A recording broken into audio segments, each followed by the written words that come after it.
হান্ডি চিকেনের কালারটা দারুণ হয়েছে আর গন্ধটা যা বেরিয়েছে না, দারুণ হয়েছে আজকের হান্ডি চিকেন। আপনারা যদি মাটির হাঁড়ি না পান তবে এমন সিলভারের হাঁড়ি বা অ্যালুমিনিয়ামের হাঁড়িতে হান্ডি চিকেন রান্না করে খাবেন, আশা করি খুব ভালো লাগবে। মশলাগুলো ভালোভাবে মাংসের সাথে মিশিয়ে দিচ্ছি। দিলাম 2টা গোটা রসুন।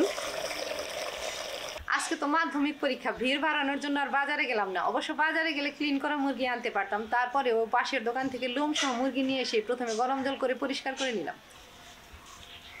এবার পছন্দ মতো সাইজের করে কেটে নেব।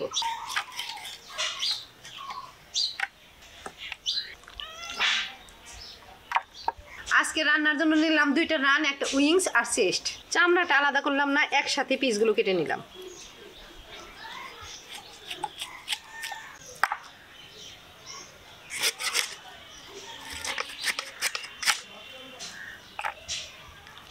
মেটেটাও নিলাম। সবগুলো পিস আমি একই সাইজের করে কেটেছি। কাটাকাটি হয়ে গেল, এবার আবারও ধুয়ে নিব।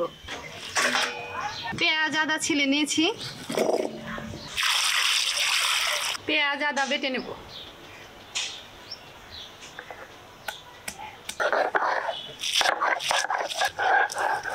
পেঁয়াজ আদা বাটা হয়ে গেল। এখানে শুকনো লঙ্কা ভিজিয়ে রেখেছিলাম, বেটে নেব।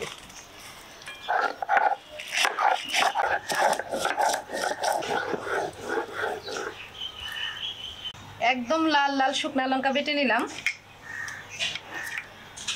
আজকে মুরগি আনার পরে মেয়ে বললো গরমের দিনে তো সিলভারের হাঁড়িতে হান্ডি চিকেন করেছিলে, তো এখন শীত চলে গেল, একবারে তো করলে না। যদিও শীতটা চলে গেছে, তারপরেও আজকে একটু আকাশটা মেঘলা মেঘলা আছে, তাই ভাবলাম আজকেই সিলভারের হাঁড়িতে হান্ডি চিকেন করে দেব। এবার মাংসগুলো আমি মেখে নেব। রসুন বাটা, আদা পেঁয়াজ বাটা, শুকনো লঙ্কা বাটা, দিলাম হলুদ গুঁড়ো, স্বাদ মতো লবণ,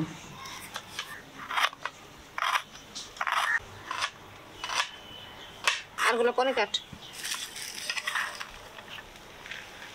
দিলাম কিছু পেঁয়াজ কুচি। এখানে যে মশলা নিয়েছি এর উপরে হাতে সর্ষের তেল নিয়ে ভালোভাবে মেখে নেব, আর বাকি মশলাগুলো একটু ভেজে দেব।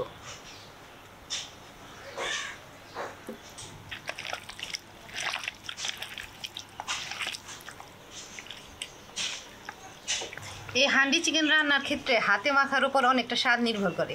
ঢাকা দিয়ে রাখলাম, এবার উনুন ধরিয়ে রান্না শুরু করে দেব। মা ঠাকুমা তো এই হাঁড়িকে সিলভারের হাঁড়ি বলতো, যদিও জানা আছে যে এটা অ্যালুমিনিয়ামের হাঁড়ি। তো এর আগে আমি এই হাঁড়িতে রান্না করেছিলাম, তোমরা আমাকে অনেকেই বলেছো এটা সিলভারের হাঁড়ি না। তো কি করা যাবে, অভ্যাস বশত বলে ফেলেছি এটা সিলভারের হাঁড়ি। এখানে জিরে ধনে গরম মশলা একটু টেলে নেব।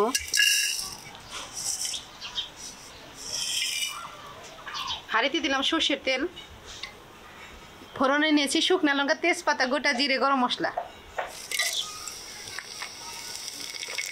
এবার দেবো পেঁয়াজ কুচি।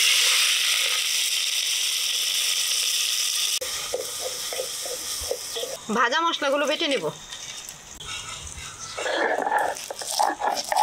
পেঁয়াজগুলো ভাজা ভাজা হয়ে গেছে, এবার মেখে রাখা মাংস দিয়ে দিব। মাংস মেখে রেখেছি, প্রায় 15 মিনিটের মতো হয়ে গেছে।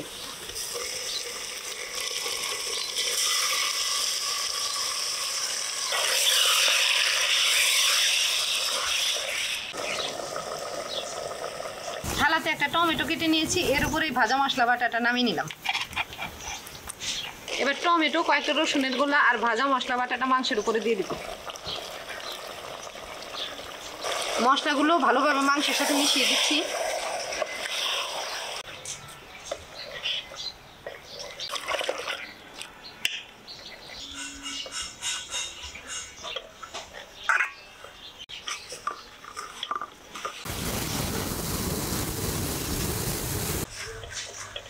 দেখো না মা, এটাকে এরকমই থাকবে না, একটু নরম করবো।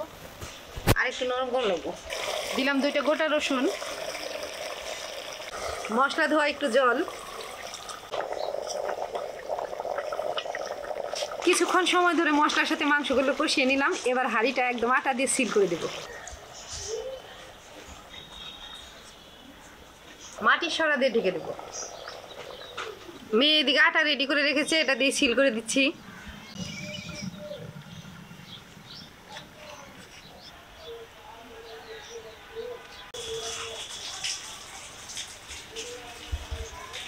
মাঝে মাঝে 2-1 বার হাঁড়িটা নাড়িয়ে দিব।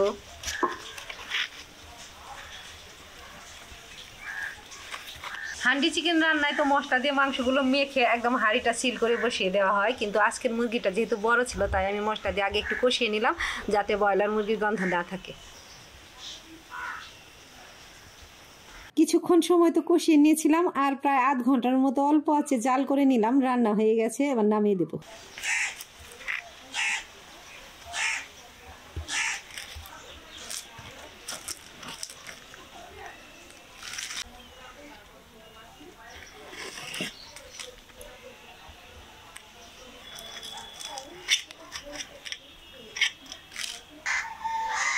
হান্ডি চিকেনের কালারটা দারুণ হয়েছে, আর গন্ধটা যা বেরিয়েছে না।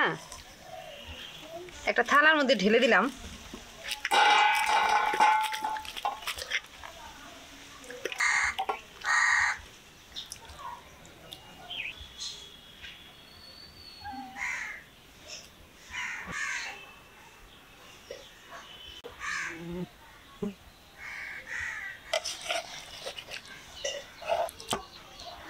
নিয়ে খেয়ে দেখতো কেমন হয়েছে।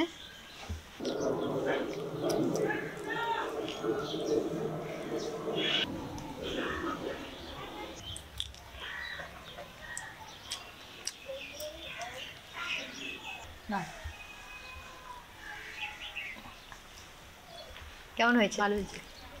দারুণ হয়েছে আজকের হান্ডি চিকেন। আপনারা যদি মাটির হাঁড়ি না পান তবে এমন সিলভারের হাঁড়ি বা অ্যালুমিনিয়ামের হাঁড়িতে হান্ডি চিকেন রান্না করে খাবেন, আশা করি খুব ভালো লাগবে। তো বন্ধুরা, আজকে একদম বাটা মশলায় হান্ডি চিকেন রান্না করলাম, আশা করি তোমাদের ভালো লেগেছে। তোমরা চ্যানেলটা ইউটিউব থেকে অর্চা কুকিং সাবস্ক্রাইব করো, ফেসবুক থেকে ফলো করো, লাইক করো, আর প্লিজ ভিডিওটা শেয়ার করে আমার পাশে থেকো।